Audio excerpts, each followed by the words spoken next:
இந்துவும் கர்ணாவும் வந்துட்டு தேடி அலைஞ்சிட்ருக்காங்க சித்ராவை. அவங்க ஃப்ரெண்டு வீட்லலாம் போய் கேட்குறாங்க. ரொம்ப நாள் ஆயிடுச்சு, என்ன மாதிரி நிறைய ஃப்ரெண்ட்ஸ் இருக்காங்கன்னு சொல்லிட்டு அவங்க ஒரு ஃப்ரெண்ட்ஸ் சொன்னனால இன்னொரு ஃப்ரெண்டு வீட்டில் போய் கேட்குறாங்க. எங்கே தேடியுமே கிடைக்கல.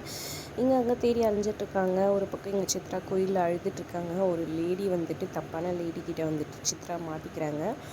சித்ரா அழுதுட்டுருக்க பார்த்து என்ன ஆச்சுமா ஏதாச்சுமான்ற மாதிரி அன்பாக பேசுகிற மாதிரி, உன் பிரச்சனையை சொல்லுமா, நான் என்னால் முடிஞ்சால் தீர்த்து வைக்கிறேன்னு சொல்கிறாங்க. எங்கள் வீட்டில் வந்துட்டு எனக்கு கல்யாணம் ஏற்பாடு பண்ணிட்டாங்க, நான் படிக்கணும்னு ஆசைப்பட்டேன், காலேஜில் சீட்டு கூட கிடச்சிச்சின்னு சொல்கிறாங்க.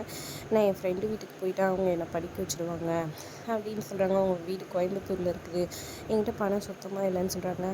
எப்படி கடவுளோட அனுகிரகம் தான், நானும் கோயம்புத்தூர் தாம்மா போயிட்டுருக்கேன், உன்னை தாராளமாக நான் கூட்டிகிட்டு போயிட்டு உன்னை அங்கே எங்கே விடணுமோ அங்கே சேர்த்துறேன் அப்படின்ற மாதிரி சொல்லிடுறாங்க. அப்புறம் உட்கார வச்சு பேசிகிட்டு இருக்கிறாங்க.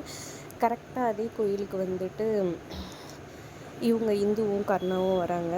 வந்துட்டு சாமி கும்பிட்டு போகலாம், எனக்கு என்னமோ சங்கடமாக இருக்க மாதிரி இருக்குதுன்னு சொல்லிட்டு இந்து வந்து சாமி கும்பிட்றாங்க. கடவுளே எப்படியாவது வந்துடணும், அவங்க அப்பா ரொம்ப கோவக்காரரு, ஏதாவது ஒன்றுன்னா அப்புறம் தேவையில்லாமல் சித்ராக்கெலாம் பிரச்சனை ஆகிடும்னு வேண்டிகிட்டு இருக்காங்க.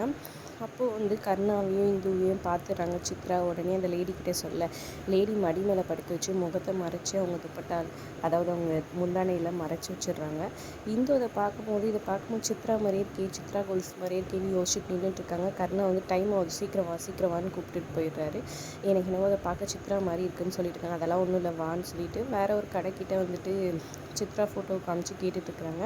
இப்போ தான் அந்த பொண்ணு இந்த பக்கமாக அழுதுட்டு போச்சு, நான் கூட என்னென்னு கேட்டேன், ஒன்றும் இல்லைன்னு சொல்லிட்டு போயிடுச்சுன்னு சொல்கிறாங்க. அப்புறம் வந்துட்டு தேடி அழிஞ்சிட்ருக்காங்க. இங்கே தான் எங்கன்னா போயிருப்பான்னு சொல்லிட்டு தேடி அழிஞ்சிட்ருக்காங்க. ஒரு பக்கம் இங்கே மாப்பிள்ளை வீடு வந்துடுறாங்க. மாப்பிள்ளையும் வீடுமே வந்துட்டு கிட்டத்தட்ட சித்ராங்க வீடு மாதிரியே வந்துட்டு பொம்பளைங்க வந்துட்டு ஆம்பளைங்களுக்கு சரிசமமாக உட்காரக்கூடாது, பேசக்கூடாதுன்ற மாதிரி தான் சொல்கிறாங்க. இதை பார்த்து ஜெயந்தி ரொம்பவே கடுப்பாயிடுறாங்க.